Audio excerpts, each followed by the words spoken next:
Salut à tous et bienvenue dans cette nouvelle vidéo. Aujourd'hui, on va comparer deux banques bien connues en France, le Crédit Agricole et Monabank. Si vous hésitez entre une banque traditionnelle avec un réseau d'agents étendu et une banque en ligne moderne et accessible, cette vidéo est faite pour vous. Nous allons voir à qui chaque banque convient le mieux, leurs avantages, leurs inconvénients, et leur attribuer une note finale sur 10. Enfin, nous déterminerons laquelle des deux sort gagnante de ce comparatif. Mais avant de commencer, petit disclaimer important. Les informations partagées dans cette vidéo sont fournies à titre purement informatif et ne constituent en aucun cas un conseil financier. Je vous encourage vivement à vérifier chaque détail et faire vos propres recherches en complément de cette vidéo. Commençons par le Crédit Agricole. Cette banque mutualiste est particulièrement adaptée à ceux qui recherchent une proximité avec leurs conseillers et une présence physique importante. Avec plus de 7000 agences réparties sur tout le territoire français, elle offre une accessibilité remarquable, même dans les zones rurales. C'est un atout majeur pour ceux qui préfèrent un contact direct avec leur banque. Le premier bon point, c'est la diversité de son offre bancaire. Le Crédit Agricole propose une gamme complète de produits, comptes courants, épargne, crédit, assurance, et même des services spécifiques pour les jeunes avec l'offre Globetrotter, qui permet de bénéficier de virements internationaux et de retraits en devises gratuits pour seulement 2 € par mois. C'est idéal pour les étudiants ou les jeunes actifs en mobilité internationale. Le deuxième avantage réside dans son application mobile appelée Ma Banque, qui, bien que perfectible, permet de gérer ses comptes à distance avec une certaine efficacité. Les utilisateurs apprécient notamment la possibilité de contacter leurs conseillers directement via l'application, ce qui facilite grandement les échanges. Le troisième point positif concerne l'accompagnement personnalisé. En tant que banque mutualiste, le Crédit Agricole met un point d'honneur à offrir un service client de qualité avec des conseillers disponibles en agence, par téléphone ou par mail. Cette approche humaine est souvent citée comme un élément rassurant par les clients. Cependant, il y a également des inconvénients. Le premier, c'est la variabilité des offres et des tarifs selon les caisses régionales. Chaque caisse peut proposer des services et des tarifs différents, ce qui peut rendre l'offre globale moins lisible et compliquer les comparaisons.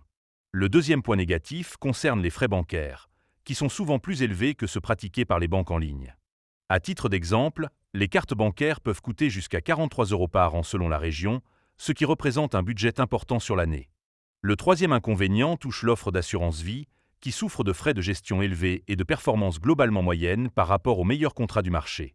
En résumé, le Crédit Agricole est une banque solide, avec une offre complète et un réseau d'agences dense, mais qui peut s'avérer coûteuse et complexe selon votre localisation. Je lui attribue une note de 7 sur 10. Passons maintenant à Monabank. Cette banque en ligne est particulièrement adaptée aux utilisateurs mobiles et aux adeptes du numérique. Filiale du Crédit Mutuel CIC, elle offre une gestion autonome au quotidien via une application intuitive. Le premier bon point, c'est l'accessibilité sans condition de revenus. Monabank propose plusieurs offres de comptes couvrant une grande variété de besoins, un réseau dense d'agences pour faire des dépôts chèques espèces et est très bien noté par ses clients.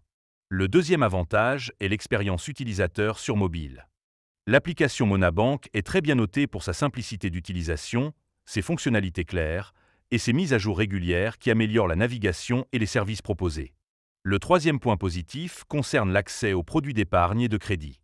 Grâce à son adossement au Crédit Mutuel CIC, les clients de Monabank peuvent bénéficier d'une offre complète incluant crédit immobilier, livret d'épargne et placement financier, ce qui reste un vrai plus par rapport à d'autres néobanques plus limitées. Toutefois, Monabank présente également des inconvénients. Le premier, c'est l'absence d'agence physique, ce qui signifie que toutes les démarches doivent être réalisées en ligne. Le deuxième point négatif concerne les frais liés aux opérations exceptionnelles. Même si les frais en zone euro sont faibles, certaines opérations spécifiques peuvent entraîner des coûts supplémentaires. Enfin, le troisième inconvénient touche au service client. Certains utilisateurs rapportent des délais d'attente parfois longs pour obtenir des réponses par chat ou par téléphone, en cas de problème urgent. En conclusion, Monabank est une banque innovante, accessible et économique, particulièrement adaptée aux jeunes et aux utilisateurs mobiles, mais qui peut manquer de proximité humaine en cas de besoin. Je lui attribue une note de 8 sur 10. Alors, laquelle de ces deux banques sort vainqueur? Tout dépendra de vos attentes. Si vous privilégiez le contact humain et la proximité avec un conseiller, le Crédit Agricole sera plus adapté. En revanche, si vous recherchez une banque moderne, économique et pratique à gérer entièrement en ligne, Monabank est faite pour vous. Personnellement, je donne un léger avantage à Monabank pour son approche digitale très aboutie et ses coûts réduits.